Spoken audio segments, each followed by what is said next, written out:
नमस्कार, मैं हूं विकास सुगीजा और आप देख रहे हैं अब तक टाइम। दोस्तों, आपको बता दें, नवीन जय हिंद पहुंचे हैं करनाल में और एक प्रेस कॉन्फ्रेंस का आयोजन किया जा रहा है और जिसके अंदर बेरोजगारों की बारात निकालने का दावा किया जा रहा है। उनका कहना है कि रोहतक में ये बड़ा कार्यक्रम किया जाएगा और इस कार्यक्रम के अंदर जितने भी बेरोजगार हैं उनकी बारात निकाली जाएगी। अब आपको सुनवाते हैं कि पूरी प्रेस कॉन्फ्रेंस में नवीन जय हिंद का क्या कहना है। चलिए ले चलते हैं सीधा प्रेस कॉन्फ्रेंस के अंदर।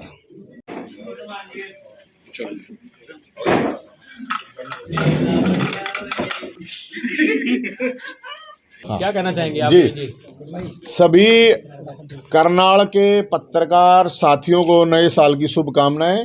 भोलेनाथ स्वस्थ रखें, खुश रखें आप लोगों को। और आज करनाल आने का मकसद है ये बेरोजगारों की बारात का न्योता देने के लिए। ये कार्ड है करनाल वालों के लिए, सारे करनाल वाले भाइयों का, बुजुर्गों का, बहनों का, सब का न्योता है। ये 14 तारीख को बेरोजगारों की बारात निकलनी है। 14 जनवरी मकर संक्रांति के दिन मानसरोवर पार्क में इकट्ठा होके बीजेपी के राज्य कार्यालय रोहतक।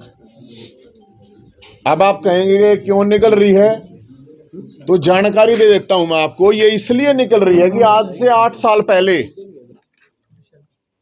8 साल पहले ओम प्रकाश धनखड़ साहब ने बयान दिया था कि बीजेपी की सरकार बनवा दो, सबके ब्याह करवा दूंगा। बहुत ज्यादा कुंवारे हैं, मतलब हरियाणवी में उसको रंडे कह देते हैं, गांव के साथ साथ बहुत ज्यादा हैं। नौकरी भी दिलवा दूंगा। तो भाई ना तो नौकरी मिली, 5 लाख पद खाली पड़े हैं, 20 लाख बेरोजगार धक्के खा रहे हैं। तो इस बारात का आयोजन करा है। ये प्रोग्राम है बाती, इसमें जो है ना गूंगे विपक्ष को रखा गया बाती। ये बाती हैं, आओगे नहीं आओगे हमने नहीं बेरा, लेकिन रखने जरूरी थे। लंच में सरकार के झूठे आश्वासन, बारात चढ़ाई दोपहर 12 बजे। फिर ये सीएम साहब की मर्जी है, क्योंकि जो सरकार की लड़की है वो है नौकरी, वो है जनता की समस्याओं का समाधान। अब ये किस टाइम देंगे ये तो देखना पड़ेगा। फिर वो जैसे बच्चा नहीं कहता, बेरोजगार की रांडे की शादी में सरकार को जलील करने जलूल जलूल आना। बेरोजगारों की शादी में जैसे बच्चा नहीं बोलता, कार्ड पर छपा नहीं होता है, तो ये कह रहा है मेरे चाचा कह लो भाई, मेरे चाचू की, मेरे बेरोजगार चाचू की शादी में सरकार को जलील करने के लिए जलूल जलूल आना। फिर देखो, हमने इस शादी में कोई दहेज की मांग नहीं करी है। दहेज नहीं लेंगे बिल्कुल। दहेज एक बुराई है, वो नहीं होना चाहिए। लेकिन मानतान होती है, अपने हरियाणा में आप लोगों को भी पता होगा। मानतान के लिए तो फिर लठ भी बाज जा रहा है कई बार। तो मानतान में बेरोजगार है, इनके लिए नौकरी, भर्ती कैलेंडर, क्योंकि 7-7 8-8 साल तक भर्तियां अटकी खड़ी हैं। सीईटी क्वालिफाई, एचटेट आजीवन, वो दूसरे राज्यों में ऑलरेडी कर रखे हैं, लेकिन हरियाणा वाले नहीं कर रहे हैं। फिर है हरियाणा की नौकरियों पे पहला हक हरियाणवी का होना चाहिए। दूल्हे को ठंड लगे। हाँ, अरे नहीं कोई बात नहीं, चिंता नहीं करो। दूल्हा ठंड कोई बात नहीं, ब्याह पाछे अपने आप गर्म हो जाए, कोई बात नहीं। फिर खेल कोटा, ईपीपीजी बाल करो, थापा लगाई में। कहीं ये सोचे हैं कभी ये तो बराती बराती है, जवान जवाना का मामला नहीं। थापा जो लगा आ रहा है वो बुजुर्ग का लगा आ रहा है। तो उसमें थापे में बुढ़ापा पेंशन, विकलांग पेंशन, विधवा पेंशन, जिसके लिए लोग चक्कर काट रहे हैं, धक्के खा रहे हैं। फैमिली आईडी के नाम पे पूरे हरियाणा के लोग परेशान कर रखे हैं। प्रॉपर्टी आईडी के नाम पे, फैमिली आईडी में आप लोग इनकम कैसे कैसे 7-7 महीने के बच्चे की 7-7 लाख दिखा रखी है। फिर है भाई साहब, कर्मचारियों ने भी डिमांड रखी थी पुरानी पेंशन बहाल की। कच्चे कर्मचारियों पक्का, ये जो इन्होंने शोषण निगम चला रखा है, ये शोषण निगम है, ये गुजरात मॉडल है। मैं आपको बताऊं, कौशल निगम। अरे शोषण है भाई साहब, कौशल तो नाम है, वैसे मैं शोषण निगम कहता हूं। फिर मैं जेल में गया था, आप लोगों को पता होगा। और 4.5 साल पुराने केस भी लगा दिए, उठा गए, कोई बात नहीं। तो जेल में जब मैं गया तो पुलिस वालों ने कहा कि भाई साहब एक हमारी भी समस्या है कि जब अनिल विज साहब विपक्ष में होते थे तो ये कहते थे हमारी सरकार बन गई तो पंजाब पुलिस को, हरियाणा पुलिस को पंजाब के समान वेतन लागू करेंगे। मैं भी ठीक है, तो ये भी डिमांड है। फिर मैं जब जेल में गया तो जेल कर्मचारियों को भी इन्होंने यही बोला था कि भाई हम आप लोगों की ये तनख्वाह उसके हिसाब से बढ़ाएंगे, उनकी भी नहीं बढ़ रखी। फिर गया मैं कैदियों के पास, क्योंकि जेल में अंदर जाना पड़ा तो कैदियों के पास तो रहना ही था। तो कैदियों की बहुत बड़ी समस्या है, सब ये मानते हैं कि भाई कैदियों वहां पर क्या पता किसको जाना पड़ जाए जेल में, कल ना आपने जाना पड़ जाए, हमने फिर जाना पड़ जाए। तो जो कैदी हैं, राष्ट्रपति जी ने भी, सुप्रीम कोर्ट ने भी ये कहा कि वहां पे बहुत से कैदी वैसे डाल रखे हैं, निर्दोष लोग हैं, और मैं खुद देख के आया हूं। इस सिस्टम के मारे हुए लोग वहां पे पड़े हुए हैं, झूठे साचे केसा में पता नहीं किस किस तरह से। ना उनको टाइम पे पैरोल मिलती है, 40 डे पैरोल टाइम होता है। कोरोना में बाहर निकाल दिया, अब कोरोना में उनकी वो ड्यूटी सजा उसमें जोड़ी नहीं। और सबसे बड़ी मानवता तो होनी चाहिए थोड़ी बहुत, गर्म पानी नेताओं को खाने पीने धोने सब गर्म पानी सर्दी में यूज करते हैं, लेकिन वहां नहाने तक के लिए गर्म पानी नहीं है भाई साहब, क्योंकि वहां पे तो बेचारा दिन है। अब ये सारे मामले हैं। अब मैं आपको बताऊं, जेल से याद आया मेरे को कि हमारे मुख्यमंत्री साहब ने अभी ये कहा है, मुख्यमंत्री साहब ने, कि आरोप लगाने से कोई दोषी नहीं होता। एक खेल मंत्री के ऊपर छोरी छेड़ने का आरोप है, और उन धाराओं में एक उसमें गैर जमानती धाराएं हैं, जिन धाराओं के अंदर 7 साल तक की सजा है। मैं जिस केस में अंदर डाला गया उसमें किसी में भी 2 से 3 साल से ज्यादा की सजा भी नहीं है। मेरे लिए तो पूरी छापामारी, पूरी पुलिस लगा दी कि जैसे कि पता नहीं क्या कर दिया। लेकिन मुख्यमंत्री छोरी छेड़ खेल मंत्री को, मैंने एक के बाद की नार्को टेस्ट कराओ दोनों का। भाई अगर लड़की झूठ बोल रही है तो लड़की को डालो झूठा, अगर आरोप लगा रही तो उसको जेल में डाल दो। लेकिन पता तो चला जब मुख्यमंत्री खुद डिफेंड कर रहा है कि आरोप लगाने से कोई दोषी, तो जेलें 80% लोग तो आरोप हैं, वो दोषी थोड़ी हैं, आरोप ही लगे हैं, उसके दौरान ही अंदर गए हुए हैं जेलों में। तो मुख्यमंत्री साहब ये करें। और अभी जो पता, देखो गजब की बात ये देखो कि ऐसे फद्दू काट रहे हैं कि बोले यार रिजाइन ले लिया, कुछ नहीं, वो रिजाइन नहीं ले रखा है। क्या वही धाराएं किसी आम इंसान के ऊपर लगती तो क्या पुलिस उसको छोड़ देती? क्या अभी तक जेल में नहीं होना चाहिए था? क्या ये लड़की खट्टर साहब की अगर सीएम साहब की रिश्तेदार होती और ये आरोप नवीन जैद पे लगा देती तो क्या नवीन जैद बाहर होता या जेल के अंदर होता? और इस खेल मंत्री की जांच मैं इसलिए कह रहा हूं कि ये अभी जो उसका आया है, क्यों कह रहा है कि 1 करोड़ रुपए भी और बाहर भी भेज दूंगा, तो इस आदमी की तो कबूतरबाजी की भी जांच होनी चाहिए। लड़कीबाज के अलावा कबूतरबाज भी हो सकता है, ये पूरा फुल चांस है इस बात के। कहां से 1 करोड़ रुपए देने की बात कर रहा है ये? तो उस लड़की को, और गजब की बात यह है कि इस सरकार में इतने और भी लोग हैं, कोई बोल नहीं रहा है। भाई यही आरोप आप देखो हरियाणा में कितने लोग जेलों में पड़े हैं सिर्फ ये इन्हीं धाराओं में, तो ये तो ठीक नहीं है। तो मैं तो इसलिए बता रहा हूं ये चीज कि मुख्यमंत्री साहब बेशर्मी से उनको डिफेंड कर रहे हैं, जो कि उनको नहीं करना चाहिए। अगर जांच करवाओ हाईकोर्ट के जैसे, नार्को टेस्ट करवा लो, 10 दिन में 20 दिन में जांच करवा लो, अगर भाई वो ठीक है उसको वापस से फिर मंत्री बना दो। अब सिपाही कैसे थानेदार की इंक्वायरी करेगा, मेरे को समझ में नहीं आ रही है। तो भाई साहब ये मामला है पूरे हरियाणा के अंदर।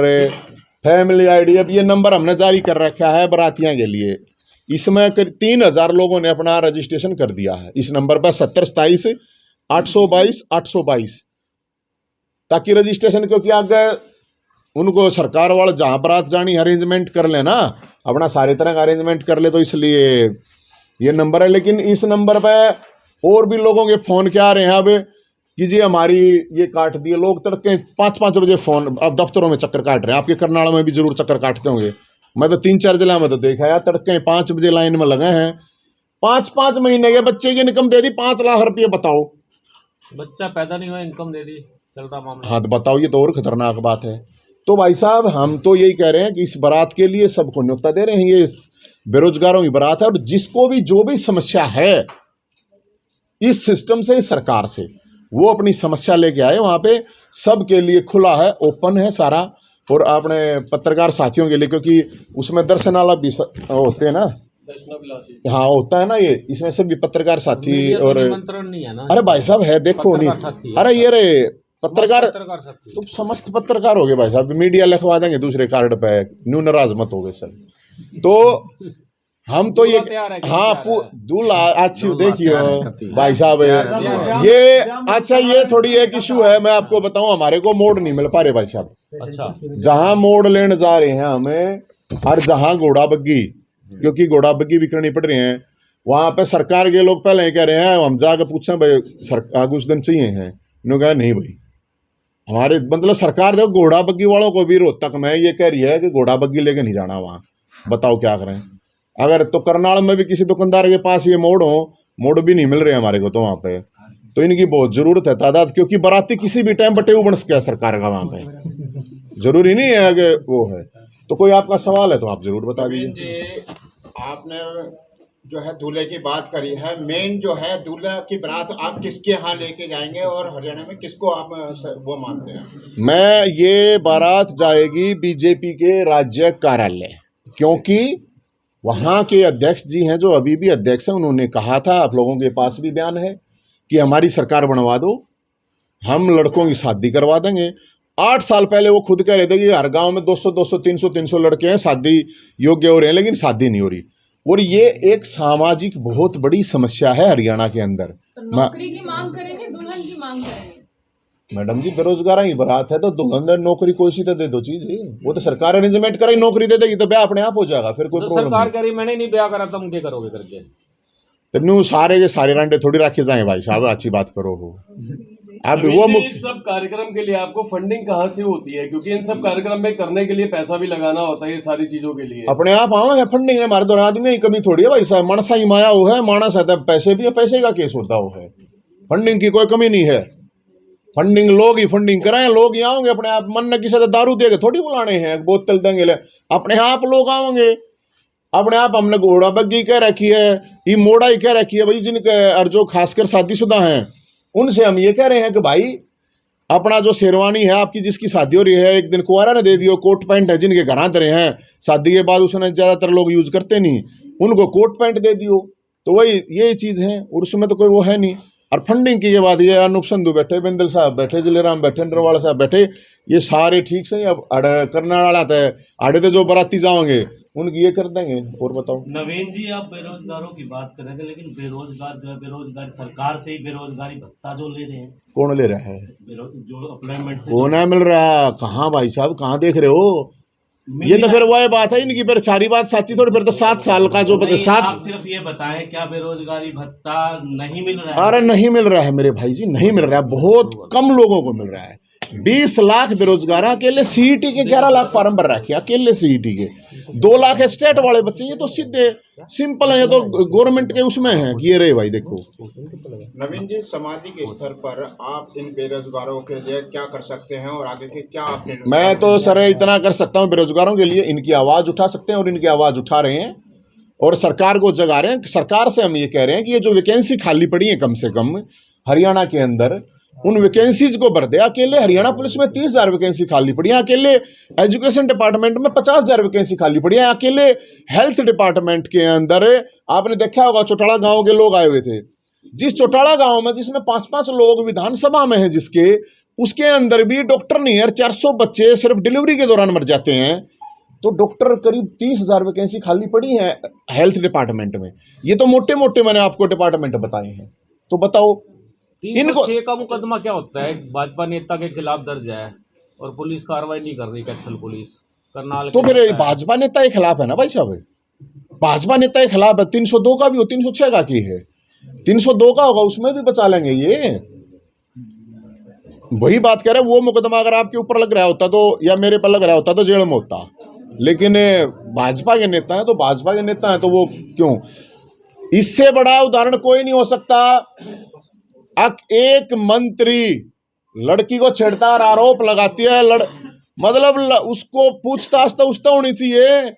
उसने 8 घंटे पूछे हैं, जो तक उसने पाप कर दिया, आरोप लगा गए, अरे आरोप है तो भाई उसका आरोप अगर गलत है तो उसको जेल में डाल दो, और अगर आरोप सही है तो उसका जूते मार मार के जेल में डालो ना उस खेल मंत्री ने। क्या प्रॉब्लम है उसमें? लड़की को तो थाने में बुलाया जा रहा है पूछताछ के लिए, और मंत्री के घर पे पूछताछ हो रही तो है। यही तो दिख रहा है ना, मैं यही तो कह रहा हूँ, ये आरोप मेरे या आप जैसे लोगों पे होता तो क्या होता? सर डिपार्टमेंट तो सारे प्राइवेट हो चुके हैं, तो नौकरियां कहाँ से मिलेगी? तो भाई हम तो नहीं तो कहें दे दो। मैं यही तो कह रहा हूँ, गुजरात मॉडल है, गुजरात मॉडल में ऐसे ही होता है, लगा दिए कम से कम उसको 18-20 हज़ार रुपये देंगे, साल के बाद 2 साल के बाद फिर हटा देंगे, फिर दूसरे नयों को ले देंगे। तो भाई गुजरात तो वहाँ पे तो व्यापार बिजनेस है, या हरियाणा में तो ऐसा कुछ बंदरगाह तो है नहीं, यहाँ पे कोई बिजनेस का काम है। तो जो हम ये थोड़ी कह, हम यही तो कह रहे हैं यार, इतने योग्य हैं जो चक्कर काट रहे हैं, धक्के खा रहे हैं, खाली पड़ी है वैकेंसी, उनको तो भर दो कम से कम। नवीन जी, लास्ट में आप एक चीज और बताएं कि सामाजिक स्तर पर आप किस तरीके की लोगों की प्रेरणा बन सकते हैं? मैं तो भाई कोई आवाज उठाते हैं तो आपकी आवाज को दबा दिया जाता है, उसमें क्या कहना चाहिए? ना नुक कर दबा दे मेरी आवाज ने, मेरी आवाज ना दब सकती, दबाने की कोशिश करेगा सरकार के फर्क पड़े है, अपने नहीं दब सकती। हम तो नहीं आवाज उठाएंगे, और लोगों को औरों को भी मैं यही कह रहा हूँ, और मैं विपक्षी दलों को खासकर कह रहा हूँ, क्यों डर रहे हो भाई? अब इनकी फाइल वाइल फंस रही है भाई साहब, और कुछ है 100 पंगे, इसलिए नहीं बोलते, हमारी तो कोई फाइल है नहीं, मेरे पता केस कर सके, जेल में डाल सके, उसमें हमने टेंशन है ही नहीं। Thank you.